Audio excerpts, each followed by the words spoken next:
going to look at some applications of our right triangles. We've looked at how to solve right triangles, but we need to see, well, how would we ever use this? And so today's lesson will deal with how we can apply these in different situations.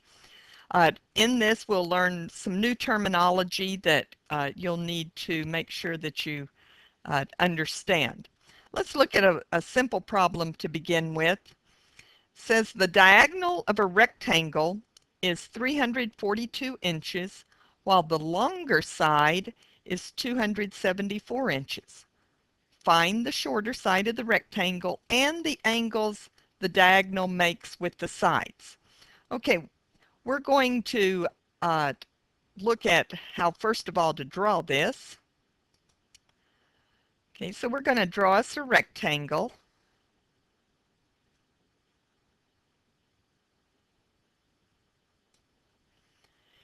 And then what we want to do is to draw the diagonal from one corner to the opposite corner. Now, what it tells us about this is that this diagonal is 342 inches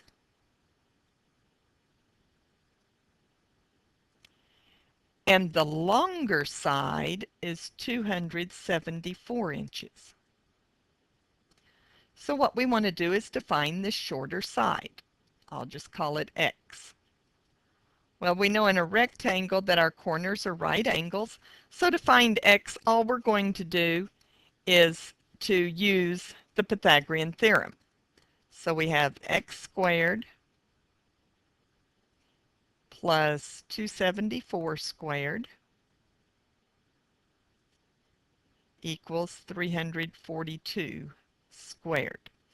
So if we go to solve this, X is going to be the square root of 342 squared minus 274 squared.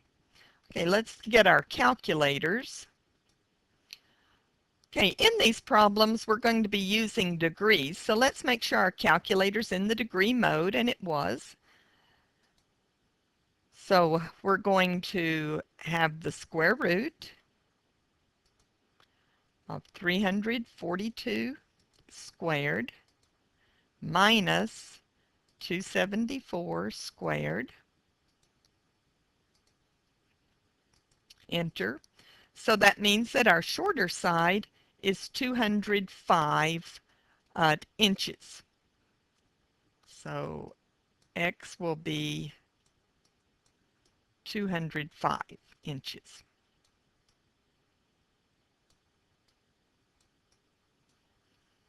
All right, now we want to also find the angles that the diagonal makes with the sides. So we've got two angles here, and we know from geometry that parallel lines cut by a transversal, that alternate and interior angles are the same. So we have to find this angle, and then let's find this angle. This angle is the same as this one, and this angle is the same as this one. So we can find it in the one rectangle. And just to make this a little bit easier to understand, let's call this angle alpha. That's the Greek letter alpha, and we'll call this one beta. Doesn't look much like a beta. Kind of looks like a B. Usually the tail's a little bit longer. Okay, to find our angle alpha, let's look at what we know. Now I know that we just found X, but we might have made a mistake. So let's only use what we were given. So we were given the adjacent side. We're looking for the hypotenuse. So we will use cosine. So the cosine of alpha is equal to the adjacent side over the hypotenuse. Now we're looking for an angle, so this is where we use that inverse. So the inverse cosine, or the inverse cosine of 274 over 342 will equal alpha. Well, let's get our calculator. We'll move it to where it's not blocking our problem. And we will have second cosine. And then all we do is put in 274 divided by 342, close parentheses, enter. And we had three significant digits in these, and if you remember, when we had three significant, then we rounded to the nearest tenth. So we can say 36.8 degrees would be alpha. So alpha is 36.8.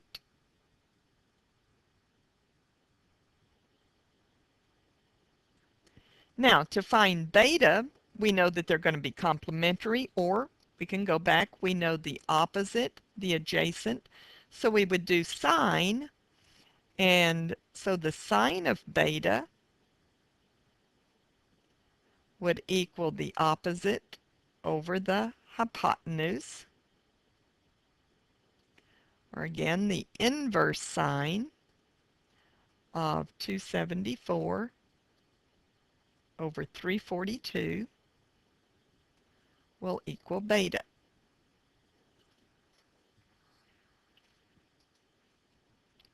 So we'll do inverse sine 274 divided by 342. And we get 53.2.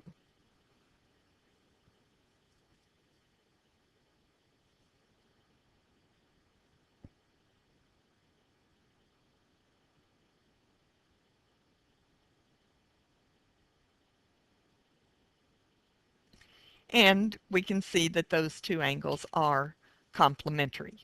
So there would be an example where we could use this. All right, let's look at another problem. This one's a little different. It says a ladder is leaning against the top of a wall of an 8-foot wall. If the bottom of the ladder is 4.7 feet from the wall, what is the angle between the ladder and the wall? So let's build us a wall. It always helps on these to draw us a picture. So we've got us a wall, and it told us that this wall was 8 feet, and we didn't get it quite perpendicular. Let's try it one more time. Some of my drawings will not be exact, but I am going to try to make them big enough that you can see where I'm writing, because it's going to be important that you know how to draw these. Well, that didn't get any bigger, still leaning. Okay, then from the top of the wall, a ladder is leaning against it. So we'll have our ladder. And what we want to know is, what is the angle between the ladder and the wall? So we want to know this angle. It's important that you make sure that you know the correct angle. What it tells us is that the ladder is 4.7 feet from the wall. And it told us that the wall was 8 feet tall. So make sure when you find the angle that you find the correct one. We wanted the angle between the ladder and the wall. We could have also been asked to find the angle between the ladder and the ground. Now here's where we're making an assumption. We're making the assumption that the wall is perpendicular to the ground. That's how they're usually built. Mine wasn't quite that way, but we're going to make that assumption. So when we deal with our angle, what we've been given is the opposite side and the adjacent side. Well, opposite and adjacent would be tangent. So the tangent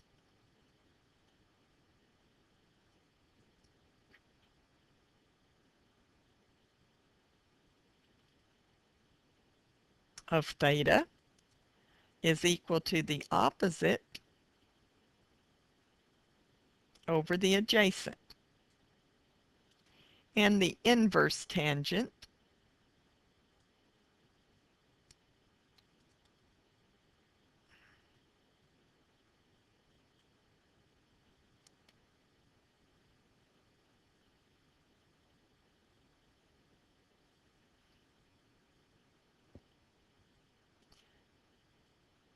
Okay, so let's use our calculators and find that. So we have the inverse tangent. I think I can make.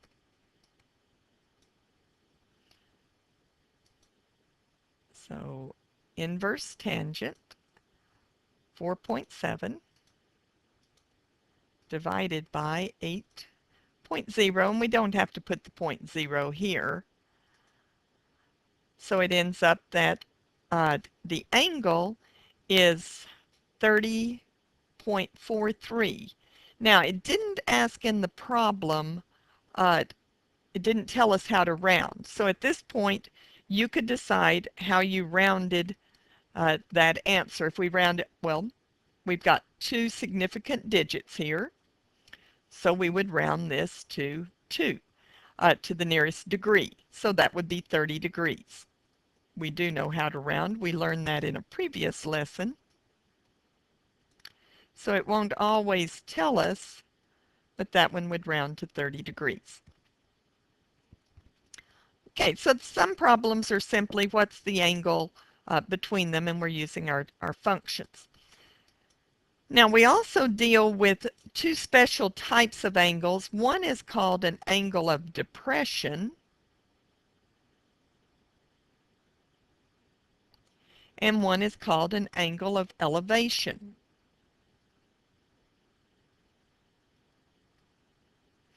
And the names pretty well tell us what's going on. They always start from a horizontal. So if you have a horizontal line, we're assuming that it's there, even though it may be that you're looking at something and then you look down. So looking straight out would be your horizontal line. So your angle of depression would go down from that horizontal line. While an angle of elevation from your horizontal line goes up. It elevates. And you would have your angle of elevation. But you always start from a horizontal line. So let's look at a problem where we're going to deal with some angles of elevation and depression. It says if the angle of elevation of the sun is 65.2 degrees when a building casts a shadow of 42.4 feet, what is the height of the building? Okay, what we have here is we've got a building, and we'll try to get it perpendicular. Now, what happens is the sun shines, and when it hits that building, then it causes a shadow. And people used to be able to tell the time of the day by the lengths of the shadows. At noon, there is no shadow cast because it's straight over. And so as the day progresses and the sun gets lower, then the shadow gets longer. So we've got the sun shining and a shadow's being cast on the ground. And the shadow is 42.4 feet. Now, it tells us that the angle of elevation of the sun is 65.2 degrees. That's from the ground. If you were able to get down there and you were able to look from the end of the shadow, you want to look directly to the top of the building and then on to the sun. And so our sun would be out here. And what we want to know is how tall the building is. So we've got, let's label what we have, the angle of elevation. So this angle right here is 65.2.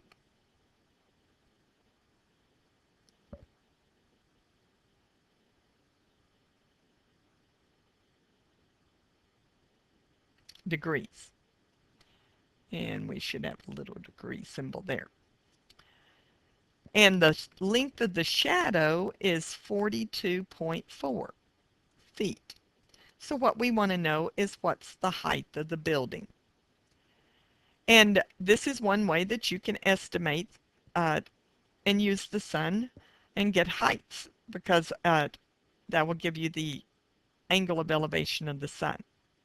So our angle was elevation because we were going from the horizontal up. Now what we have is an angle. We're looking for the opposite side. We know the adjacent, so we would use tangent. So the tangent of 65.2 is equal to the opposite over the adjacent. Now when we solve, we would multiply, so 42.4 times the tangent of 65.2 equals h, or the height of the building. So we have 42.4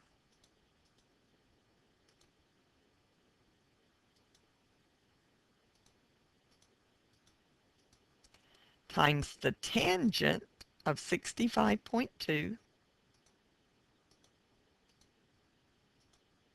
and we get then that the height of the building would be 92.8 feet. So 92.8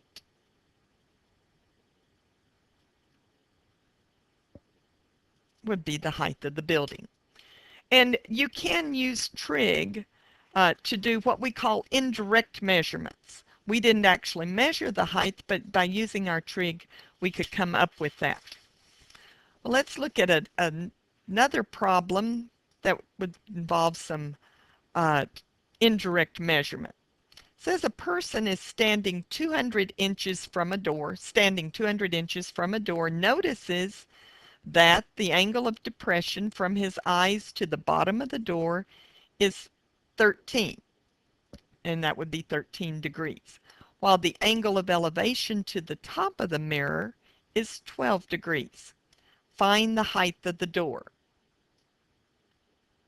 My little degree marks disappeared. So we want to find the height of the door. And so what we have is there's a door over here. We don't know the height of it. There's a person standing over here. Now, they're looking at the door. It's taller than they are because they have to look up to see the top. So from wherever they're standing, and if they were able to look straight across, would see this. So from our horizontal line, then they look they notice that the angle of depression to the bottom of the door is 13, while the angle of elevation to the top of the door is 12. So let's put those in, and we want to find the height of the door. So this angle is 13, and I may not can get it in there real well. It's hard to write small. And this angle's 12. Now, the distance that he's standing where his eyes are is the same as where his feet are. So we know that this distance is 200 inches.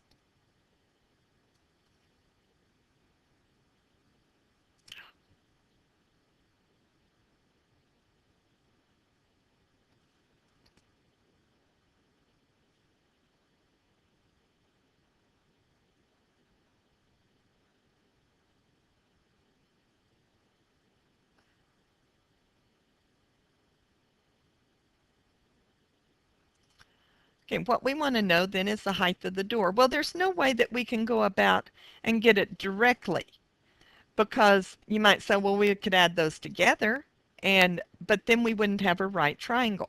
So what we basically have are two right triangles. We have our right triangle here, where we've got 212, and so we can find that. We also have our right triangle down that's for the angle of depression.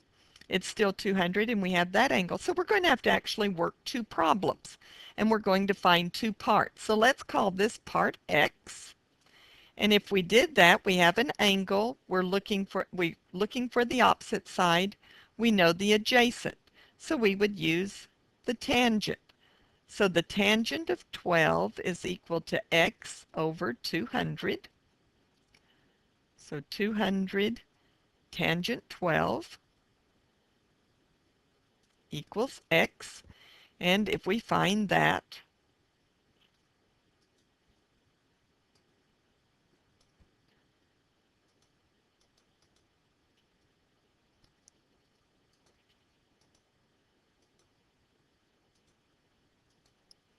then we would find that that's 42.5 inches, or we've got 2, so 43 inches would then be that distance.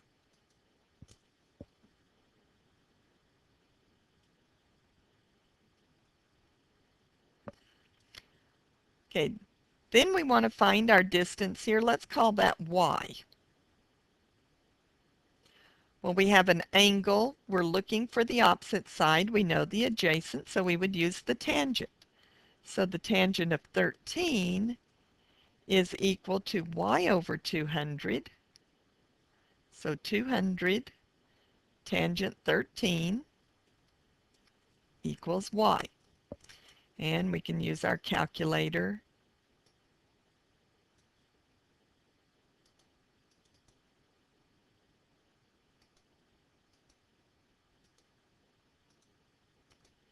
And so we get y is 46.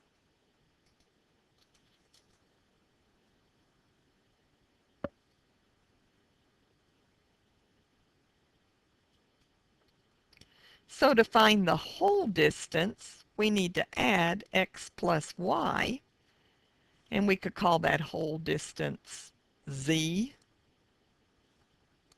So 43 plus 46, and we get 89 inches equals z. So again, we did it indirectly, and we had to do it in parts.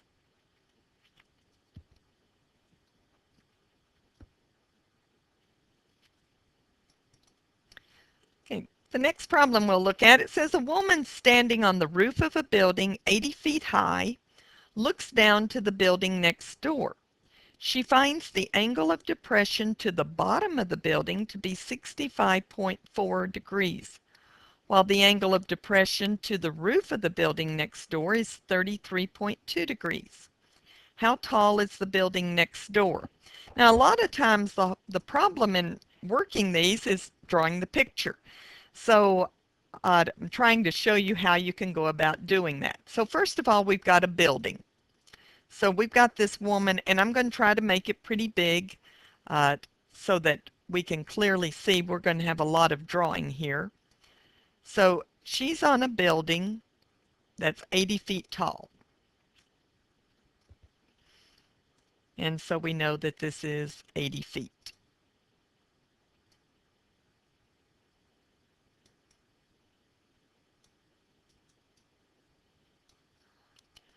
Okay, while she's up there, she looks down. There's some building next door.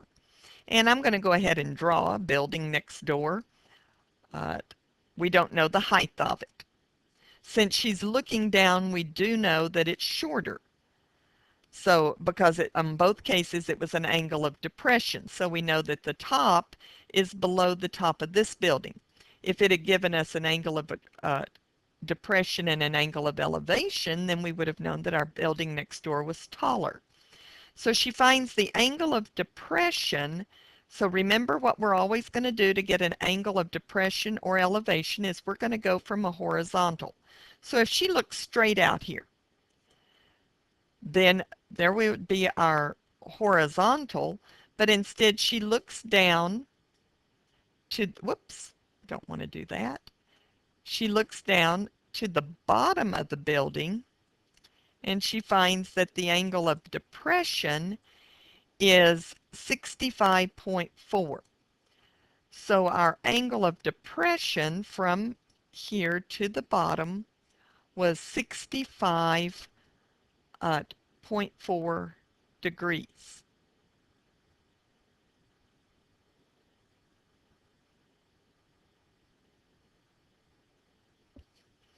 Okay, now she's going to take another reading, and she's going to find that the angle of depression from the top of the building to the roof of the building next door, and she finds that that is 33.2.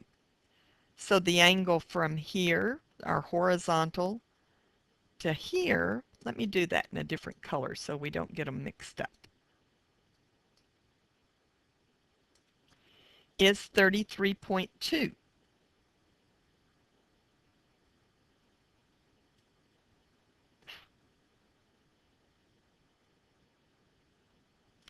Mixed up.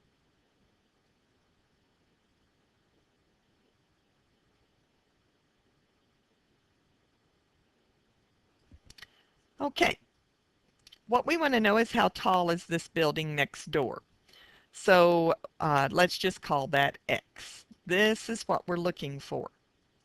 Well, when we start looking at this, you can see we don't have a right triangle.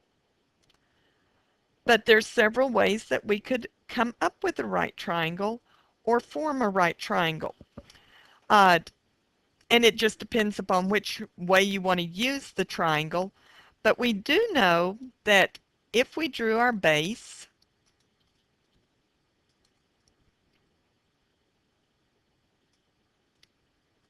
from here over to here, we would have a right triangle. And this whole height would be this distance plus this distance. So we might could get it in that part. You might rather just keep going up here, and let's see if I can do it in a different way so that, oh, maybe this one will work.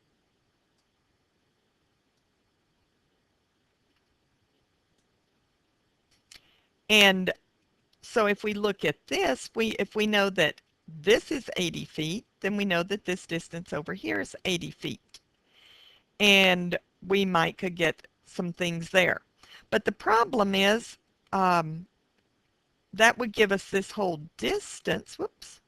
That would give us that whole distance, but we need another measurement uh, to be able to find something for this triangle. If we look, we've got a little triangle here. If we knew that side, then we might could do something. If we had our big triangle, we can know that side's 80, but we could do something where we could subtract them. But it looks like what we have is we've got a small triangle here with the 32 and our blue side. It'd be nice if we knew the distance that we are from the building. Even if we use the big triangle, we need that distance from the building. So let's see if we can find that. We know our 80 feet, and we know that from the horizontal to this line is 65.4. All horizontal lines are parallel. From geometry, we know that two parallel lines cut by a transversal, that alternate interior angles are the same. So if from the horizontal to here is 65.4, then from here to the horizontal would be 65.4.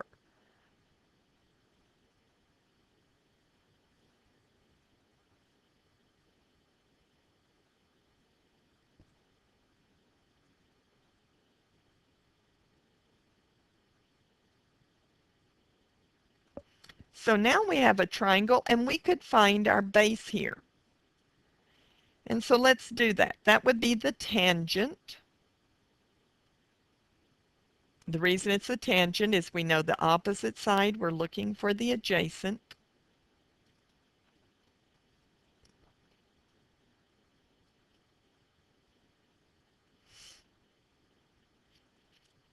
We could call this B, the base. So if we did our cross product, B times the tangent of 65.4 equals 80. So B is equal to 80 divided by the tangent of 65.4.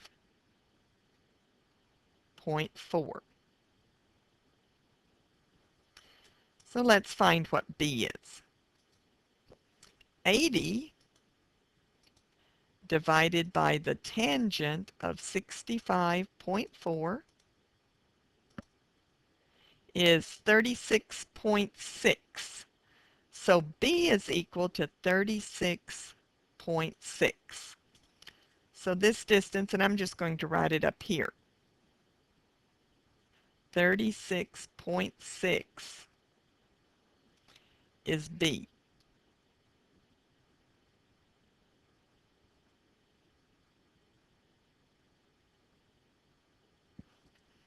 Now that means that's the same distance as up here. So now what we can do is if we could find the blue line, we know that this whole distance is 80. So all we have to do is subtract and we would know then the height of the building. So let's look. We have our angle 33.2. We're looking for the blue line, which let's call that Y. And we know the adjacent. We're looking for the opposite. We know the adjacent, so that would be tangent. So the tangent of 33.2 is equal to the opposite over the adjacent. So 36.6 tangent 33.2 equals Y.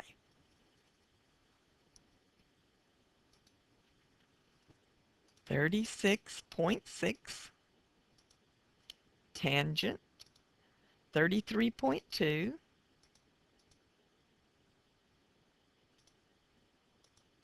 so we get that Y is 24.0. We'd round to the nearest tenth. That would mean that we would add one, so 24.0 is Y.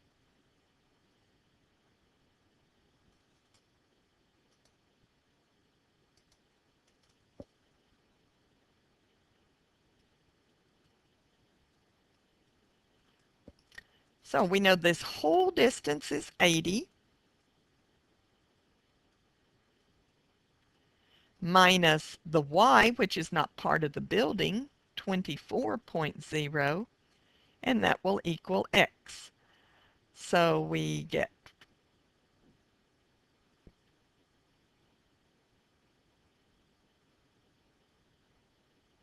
56.0 equals X. So the height of the building would be 56 feet. So that's another way where we've done it directly uh, by just knowing the height and then doing our angle of elevations, which you can get those angles uh, with a transit, there's a tool that can help you get those. We're going to look at some problems that deal with bearing, and there's several different definitions for bearing used in different areas. Usually if you're on land and you're navigating, you're going to use the definition that we'll look at right now. Later, when we get into navigation for airplanes, we'll look at a different type of bearing and how that's done.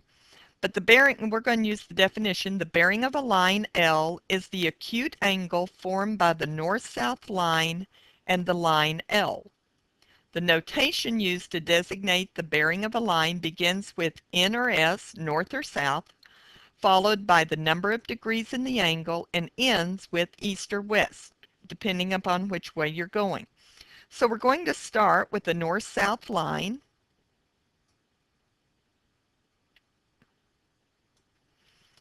And so this would be north. This would be south. Now it said it was an acute angle. So we could talk about going toward the east. If we wanted to do the bearing north 20 degrees east. Okay, let's go ahead and draw our east-west line. And let's just make it, let's make this an east-west line. so that we can remember which way that we're going. So this is east and this is west. So we have north. We start with the north and we go 20 degrees toward the east. And then we would have our line L, which I didn't change. Let me just change that to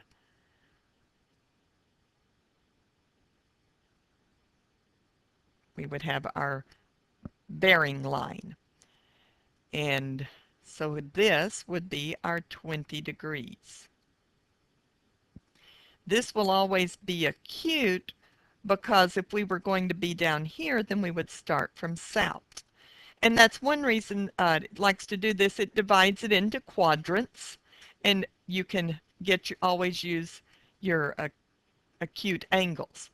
If we wanted to have south at 80 degrees east, then we're going to start from the south and we're going to go 80 degrees toward the east. And we would have our line. So here's our 80 degrees, and then we have our bearing line. If we had north, 30 degrees west.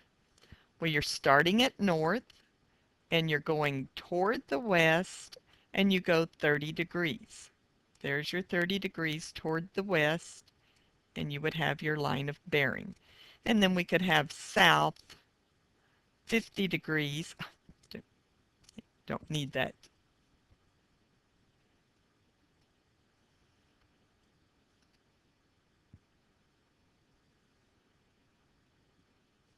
Okay. South 50 degrees and toward the west. So from the south, we're going to go 50 degrees toward the west, and we would have our bearing. So we're going to look at some problems where we're navigating using bearing in this form. And in a later lesson, we'll look at using a bearing where we always go from the north, and which is easier to use as you're dealing with a compass.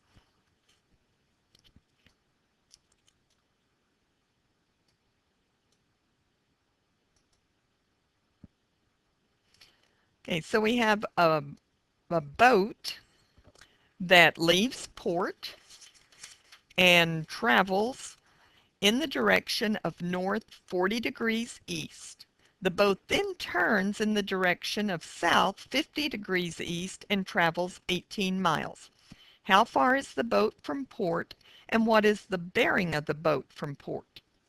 So we have a port somewhere, and so this boat's going to leave and travels 30 miles in the direction of north 40 degrees east. So what we're going to do is we're going to put us a north-south line. And our boat is going to travel at 40 degrees toward the east from this north-south line. So if we did our measurement, we're going to come around and we're going to go 40 degrees toward the east, and then we would have our bearing. So the boat's going off in this direction, and it's going to travel for 30 miles. So we know that this angle is 40 degrees, and this distance is 30 miles. Now, he's going to get out here and he's going to decide, okay, I'm going to change directions. So again, we're going to need us a north-south line because anytime you do your directions, it's from a north-south line. So he's out here, we've got us a north-south line. He decides to change directions, and it says that he's going to turn and he's going to go in the direction of south 50 degrees east. So we're going to come from the south 50 degrees toward the east. And he's going to travel off in that direction. So this angle now, right here from the south toward our line of travel, is 50. And it says that he's going to travel for 18 miles. So I made that line a little long because it's longer than the 30 miles. So let me just kind of shorten it.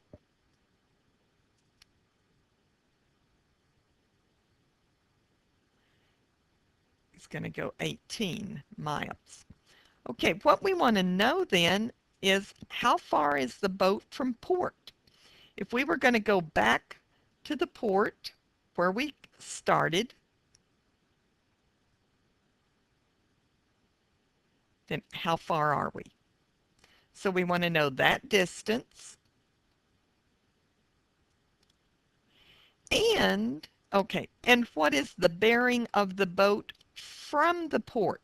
So if somebody were going to, say we broke down out here, then somebody needs to know what direction to go to find us, and they need to know how far to go. So what we're wanting to know now is what is our angle, what is our bearing from the port. So we need to know that angle. Well, first of all we know how to work with are right triangles. So we need to make sure we have a right triangle. We know our distance from south to this line was 50, our angle, but we need to know this one.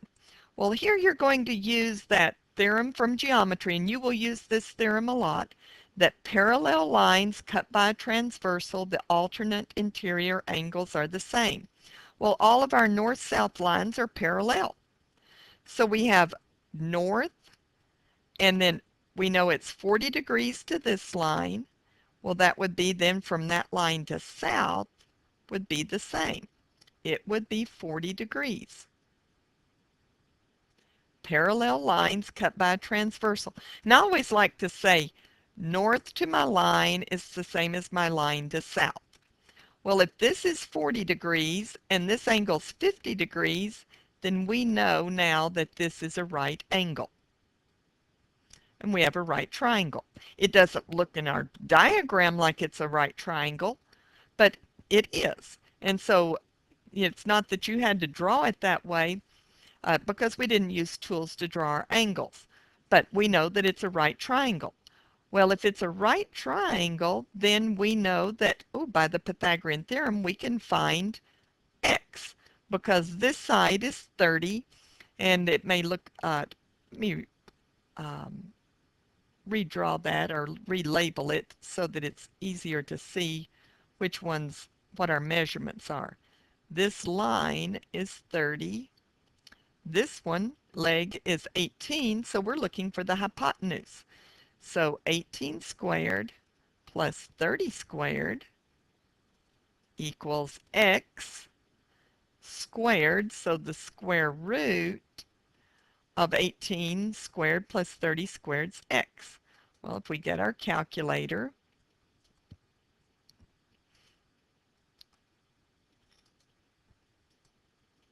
(18 squared plus 30 squared), and I didn't take the square root, so I'm going to go back and say second square root, second answer. So it would be 35, because we'd round to two significant digits. So we're 35 miles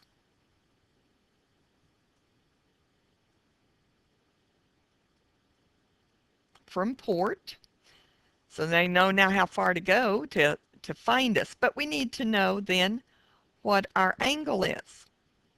Well, again, we can only work inside the triangle.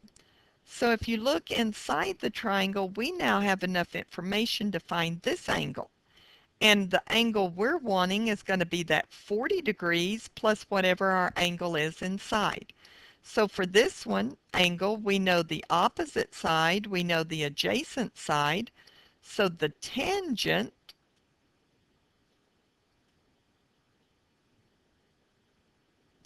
of theta will equal the opposite over the adjacent. Or inverse tangent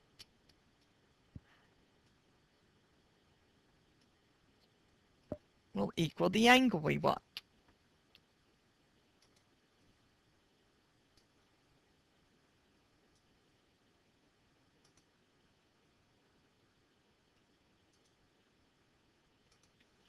Of 18 divided by 30.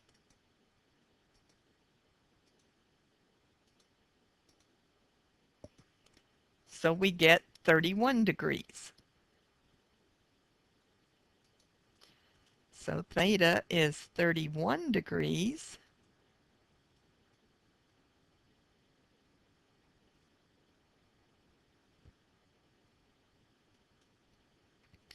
So we're going to go 40 degrees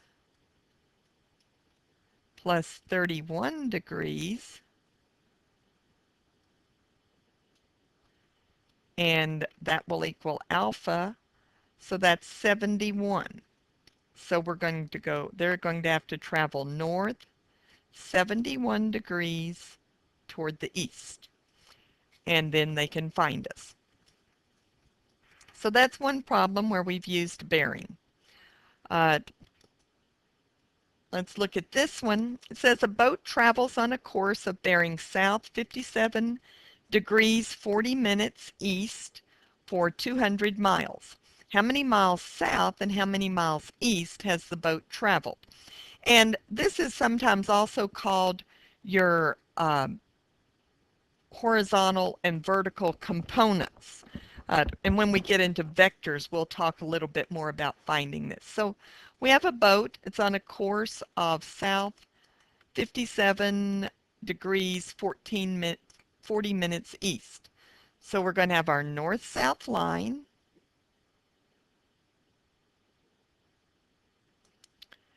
And it's going to be traveling from the south. So we can pick anywhere in here from the south. 57 degrees 40 minutes toward the east.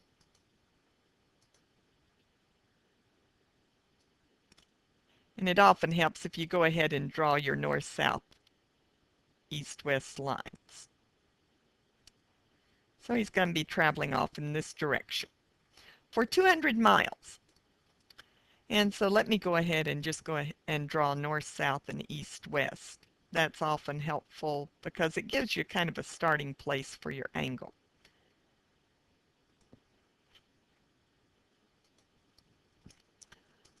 So we've traveled for 200 miles. And this angle was 57 degrees, 40 minutes. Now, what we want to know is how many miles south and how many miles east we are from where we started. And so basically what we need to do is draw us a right triangle because south and east are perpendicular. So we're wanting to know how many miles south and then how many miles east. We could actually find it up here, but it's going to be the same as the distance down here. So all we're going to have to do is use our trigonometric functions. So we have an angle. We're looking for the let's find south first since it asks us. We have an angle. We're looking for the adjacent. We know the hypotenuse. Adjacent hypotenuse is cosine. So the cosine of 57 degrees 40 minutes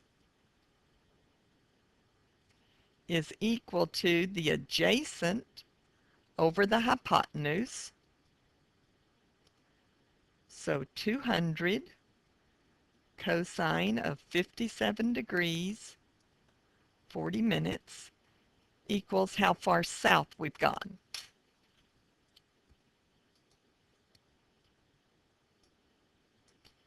So 200 cosine 57, now we'll have to go in second angle degrees, 40 minutes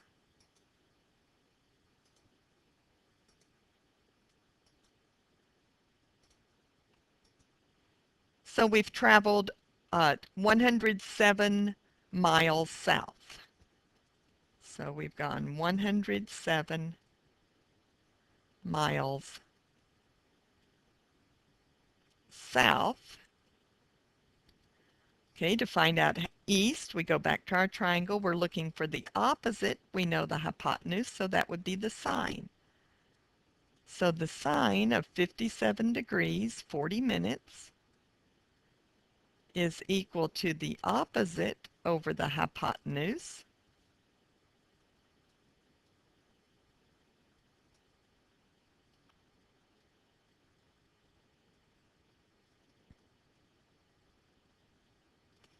Okay, and we'll put that in.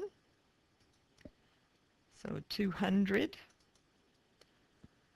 sine of 57 degrees, 40 minutes.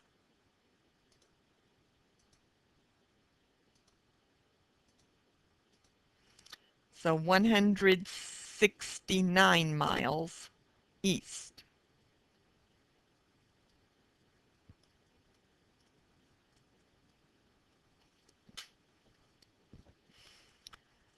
Okay. Let's look at just a couple more of where we can be using this in some different areas. This is going to go back to a type of problem we looked at in a previous lesson. A person standing at a point notes that the angle of elevation to the top of a tower is 52 degrees 30 minutes, while a person standing 35 feet further from the tower, but in line with the tower in the first person, finds the angle of elevation to the top of the tower to be 50 degrees 20 minutes. How tall is the tower? So what we have here is a tower.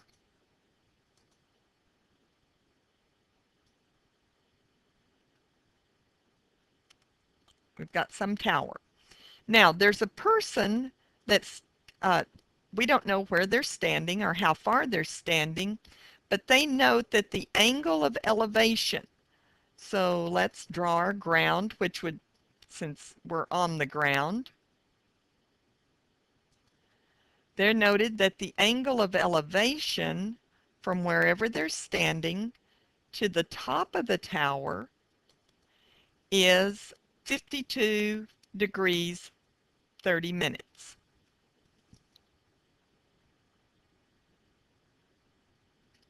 Or, 52 degrees 30 minutes. That's our angle of elevation. Now, that's not enough information to be able to find the height of the tower, because that's what we're wanting to do, is find the height of the tower. But there's another person that's standing 35 feet further and in line. They're standing 35 feet further from the tower, but in line with the tower in the first person. So they're not off at a different place. They're in a straight line. And they note that the angle of elevation to the top of the tower is 50 degrees 20 minutes. It's a little bit less because they're further away.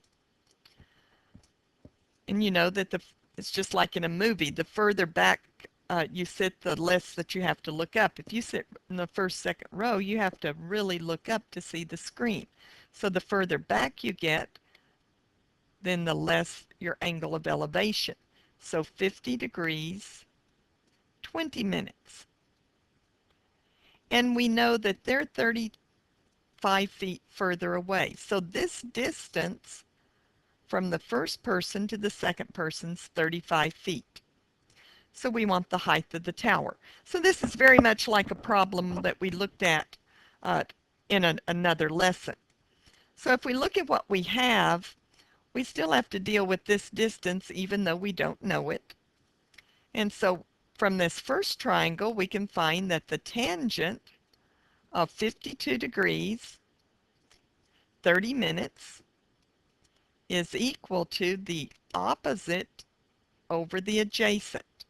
And if we did the cross product, then we would find that x tangent 52 degrees, 52 degrees, 30 minutes equaled h. Now in the big triangle, then we know that the tangent of 50 degrees, 20 minutes is equal to the opposite, which is h, over the adjacent, which is 35 plus x, whatever that distance is. So 35 plus x times the tangent of 50 degrees, 20 minutes equals h. And here's where we use the transitive property. We have two quantities that equal the same thing. They both equal h, so they equal each other. So x tangent 52 degrees, 30 minutes is equal to this quantity. Now I'm going to go ahead and distribute that out. It's equal to 35 times the tangent of 50 degrees, 20 minutes, plus x times the tangent of 50 degrees, 20 minutes. It was equal to this, and I just used my distributive property. Okay, I'm wanting to solve for x, so I need to get my x's on the same side. So I'm going to need to subtract this from both sides. So I'll have x tangent 52 degrees, 30 minutes, minus x tangent 50 degrees, 20 minutes is equal to 35 tangent 50 degrees, 20 minutes. Well, I want to solve for x. I can't combine those. I can't subtract. They're not like terms. So remember, we use the distributive property and factor out the x.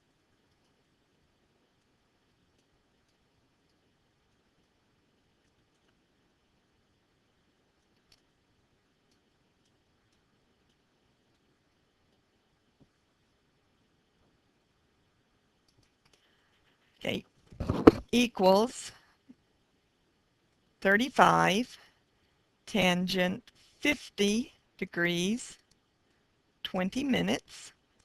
So now we're going to need to divide. So we're going to get that x is equal to 35 tangent 50 degrees, 20 minutes, divided by tangent 52 degrees, 30 minutes, minus tangent 50 degrees, 20 minutes. Now remember, you need to be careful when you put this into your calculator. You need your parentheses. Your calculator's going to open this parentheses, but you'll need to close it and then close your numerator. You'll open your denominator. Your calculator's going to open this one, so you're going to have to close it. Your calculator's going to open this one. You're going to have to close it and then close your final parentheses. So let's go to our calculator, and we've got 35. Let's see if I can get this down just a little bit. Okay. So we're going to have 35 tangent 50 degrees, 20 minutes. Okay, we close. Now, I didn't do what I told you. I didn't start with the parentheses. But if I go ahead and do divide by, then order of operations say it's going to do that multiplication. So I'm okay on that part. But I have to put them for my denominator. So tangent, it opened them 52 degrees, 30 minutes. And if we had thought, we could have just done 52.5. Okay, close the angle. minus tangent 50 degrees. Now there we had to get a decimal approximation. 20 minutes. Okay, close the angle, close the denominator, equals. So 434 is what x is. Okay, so 434.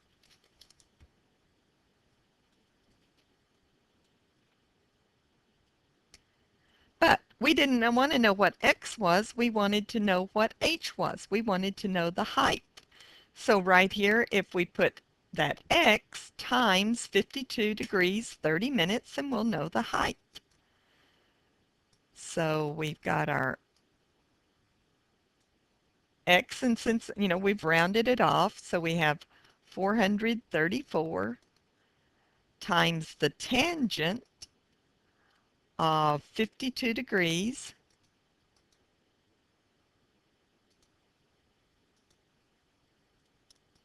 (30 minutes).